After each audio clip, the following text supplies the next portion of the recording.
I'm Brian Helgeland. I'm the writer and director of Finestkind, which tells the story of a group of fishermen and their relationships with each other and two of their relationships with their fathers. And it's a very personal film as I grew up in that world. And my father was a fisherman. I fished when I got out of college, and it took a long time to tell the story, but finally told it.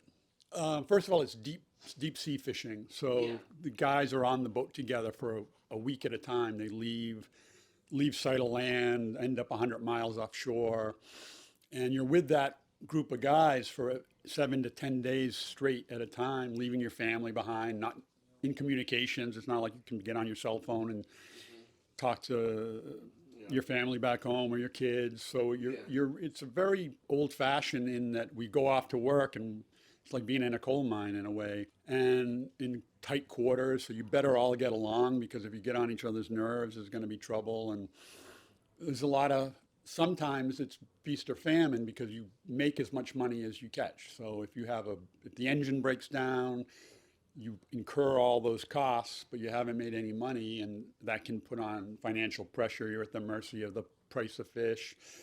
And you live a life with your family ashore where you're only there less than half the time, really. So you have to find a way to make that work. And it's a very peculiar lifestyle in a way, and it creates, and you're at the mercy of weather. You can be in a storm that you can't get back to port in time, and you have to ride it out. So it has that element of danger to it as well, and creates, therefore, a very tight-knit community around it. I've always had a version of Finestkind. I wrote the very first draft 30 years ago and never could get it off the ground. And then I'd change a few things, I'd adjust a few things. But the core of the story has always existed as a script for 30 years. To put it in context, the first actor I gave it to read was Heath Ledger.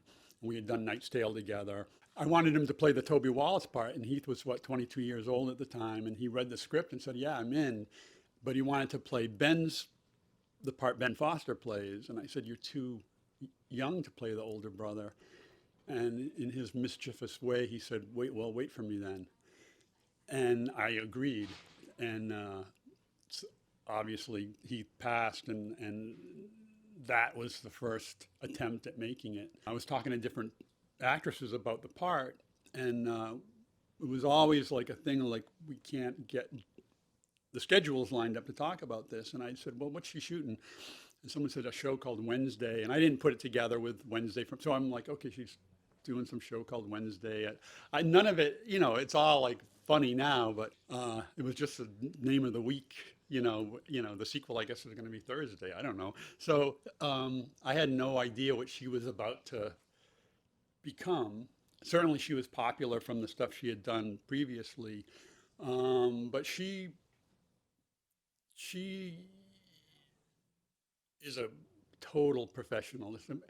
She's a child actress originally, and my experience is when you have a child like Emily Browning was a child actress, and she's dead professional and no fooling around, and nails it. And Jenna's the same way. And I think a lot of work goes into that you don't see. She does a lot of prep and thinking about it on her own, so that she arrives being able to do that. And it's funny you say that, because I would always refer, when she was up, I'd say, get the Navy SEAL in here.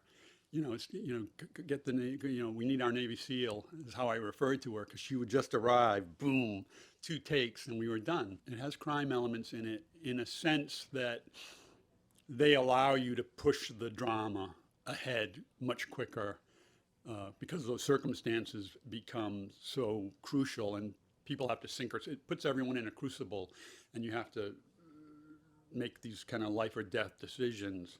But it takes a long time to get there. The first hour of it is just getting involved with these characters and wanting to be with them and liking them, and then things go wrong, rather than things go wrong from the start and we really don't know who we're watching under pressure. James Ellroy and I worked out an elaborate pitch for LA Confidential 2 that takes place during the Patty Hearst when the Symbionese Liberation Army came down to LA. And we had Guy at Pierce attached, and we had Russell attached, and I had Chad Boseman playing a young cop who's working for Mayor Bradley, who just had been elected at the time. And we pitched it everywhere, and it was like, no, no, no. Warner Brothers passed. We had to go to Warner Brothers first, and Warner Brothers is like, we don't make movies like this. Manny, he's my best friend, and I'm going to miss him a lot. I showed him this movie a few months before he passed, and I was very happy to be able to show it to him. We updated it about 10 years after we sold it, and we did a new version of it and tried to get that going, and we couldn't.